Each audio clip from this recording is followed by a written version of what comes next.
And then the FDA is just an arm of the pharmaceutical manufacturers. Correct. Who present their own testing to the FDA, and they rubber stamp it. Yeah, and besides, you see evidence of this when they're trying to figure a way to engineer out the placebo effect. Yeah. So that their tests will look a lot better. And it's like, whoa. Jeez. And their goal, but you're correct, the FDA's goal is to promote the profits of the pharmaceutical companies. Yeah. Oh, it's all so corrupt. I mean, it just everywhere you look, there's nowhere you can look that it isn't. While we still have a few minutes, I'm just going to turn you loose, and what would you like to share with the listeners about what you know or feel or would like to talk about? Boy, well, I mean, there's just so much. Yeah. I guess the thing to do is to look at everything from an entirely local perspective. You get up in the morning and you start your day with coffee. Okay, well, how soon will the coffee supplies last? As the dollar degrades, what will you have to pay for that? Mm-hmm. You proceed on, you're going to put salt on your breakfast. Well, okay, salt, et cetera. Start looking at all your commodities and seeing what you can effectively store and what you can't. Mm-hmm. Because some of these things are going to start disappearing or they're going to escalate in price, especially those things that relate to food and energy. Mm-hmm. We're seeing it in a fashion that is very similar to what happened to Rome when the Roman Empire collapsed. But because Rome didn't have instant communications and digital anything, their collapse took 50, 80 years, whereas will take maybe as little as 50, 80 days to go through these major hurdles. Right. And it will be magnified by the instant communications. So, for instance, we now know that there is massive food problems on a famine scale for India, such that they've had to make major changes to their tax structure. Bear in mind, governments hate that. Will do anything to avoid that. Yeah. So they are reacting. The fact that they're reacting this rapidly is another indication as to how bad it's going to be there. This is akin to the empire falling apart at the edges, which is how this always occurs. And it'll always go back to the rot at the center, and unfortunately that's where we all live. Now, there's still some level of time to respond to circumstances and, get yourself in a slightly better position to weather them, but there's no way to avoid them, in my opinion. Yeah. It seems that the smart people, at least as far as I can tell, are, paying off their land or buying a piece of land that they can live on and grow some vegetables. And, in fact, I opened up a whole new half an acre of vegetable growing area due to the fact that the pine beetle had killed all the pine trees and they had to be taken down. So now I have, I can grow my own vegetables because of global warming. The beetles just chomped them down until they were all just like kindling. And I hear that's going on all over America. The forests are in terrible shape that way, And the coral reefs, and then the dead. Well, in the Pacific Northwest here, we've got the issue of the oysters aren't spawning for, the fourth year in a row, but we're having a staggering response of salmon. It's like, all of a sudden salmon has come back and crabs are coming back. However, both of those are actually benefiting from a short-term increase in the food supply at their particular levels due to the death of all kinds of other species within the ocean. So it's not a particularly a good situation. We have mass, twice the size of Texas out in the Pacific Ocean of microfine plastic that's been accumulating and is starting to get into the food chain. Oh, yeah. And then pharmaceuticals are getting into the water. Yeah. Not to mention, there's the mercury problem. Which is and then you go back to the glaciation and or the lack thereof, and the issues with Antarctica and so on. Yeah. So it's part and parcel of the times. The times are not what we would call normal. The idea that you could live in the world being presented by the propagandist from the television strikes me as a little precarious. Oh, absolutely. It seems like it's just barely holding on to its ability to even function as a,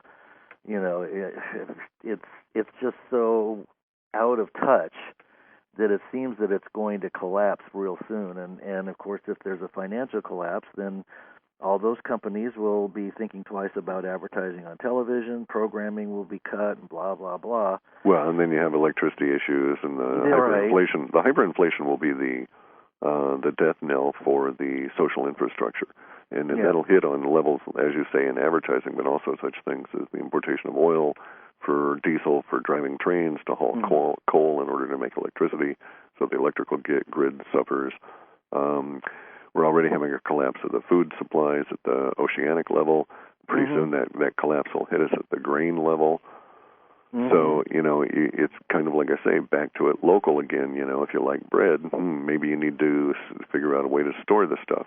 If you actually look at it, you can store wheat berries from which flour can be made. Those can store for 10 years and still maintain their nutritional value without a whole lot of work. And then if you wanted to go to the work of shoving nitrogen into a sealed bucket of the grain, you can store them nutritionally for maybe 15 years without a whole lot of work. Whereas you can't really store flour. Flour goes bad. It does go bad, yeah. Yeah, and so you start reappraising your whole idea of what's sustainable and what isn't, because you've got to get through the hard times. And then there's the issue of sustainability on the other side of that. So how can I provide, in the sense of, growing vegetables to be able to provide the vitamins I need under the circumstances? And then, of course, there's the weird issues that our parents never had to deal with. It's like, are chemtrails good for my garden? Should I allow my broccoli to be covered by that stuff? I don't think so, which means you now got to start having, container gardens in your own backyard, but they're reversed because they're containers to keep stuff out. Right. And that's what I've done. I've got a bunch of cold frames that, are built with local lumber and plastic tops, and then I've got my grow dome, and basically it's so I don't have to worry about the food I'm going to consume being polluted. I'm considering doing the same thing because there are times, not always, but there are times when my lungs just start hacking until I feel like I'm going to turn inside out. Yeah. And I attribute that directly to the atmosphere above falling. Well, and it's barium and aluminum and other material. Cadmium, 101 parts per million in Phoenix. Cadmium, you shouldn't breathe it at 1 part per million. Right. And, and it's all these heavy metals stay in your system. Now you have to start learning to breathe deeply, periodically. I would recommend that people who are interested in this go look up PACE, P-A-C-E. It's a progressive cardio program developed by this Dr. Spears. The mechanisms involved are very akin to what are practiced in the martial arts. So it's these heart and lung strengthening exercises that basically help you breathe in the lower abdomen, which helps you shed all these heavy metals. Not that aluminum's particularly heavy, but cadmium and barium certainly are. And aluminum, of course, is associated with Alzheimer's. Oh, well. Or dementia in general. Yeah, so the world is quite strange, and reaction to it anymore.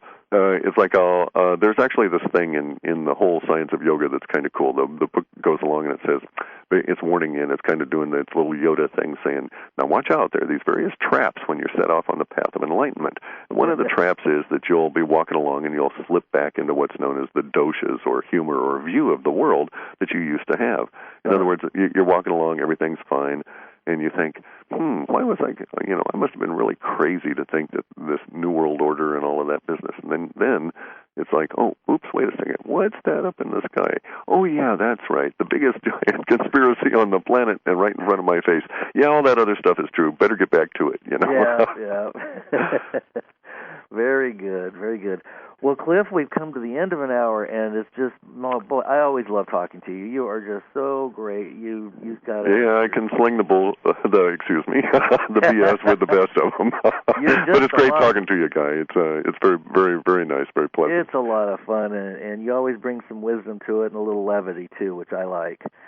Would you tell people how they can get your report? I highly recommend it because it's inexpensive, and it is 50 pages of extremely interesting and disturbing information. Very disturbing stuff. Yeah, but you can go to halfpasthuman.com and click on a Buy Now button and buy it, or you can mail us a check. But if you send a check, be sure and send an email address with it, or we'll get very, very irritated. Because then we have to track you down, you know. And you won't get any pie. That's correct. Yeah, no pie for you. All right. Well, I thank you very much, Cliff, and I can't wait to have you back again because you're always so much fun. Sure, we'll do this in a little bit here. I've got to get to work on the next series of reports, and so I'll be, head down for a while. But when I pop it up again like a meerkat, I'll see if I can find you. All right, and I'll be watching for you on some of the other radio shows because they're all you're just doing. I love listening to you on all of them. So, of course, well, thanks much. Like I say, I sure don't understand it. You need to find something better to do. But I know.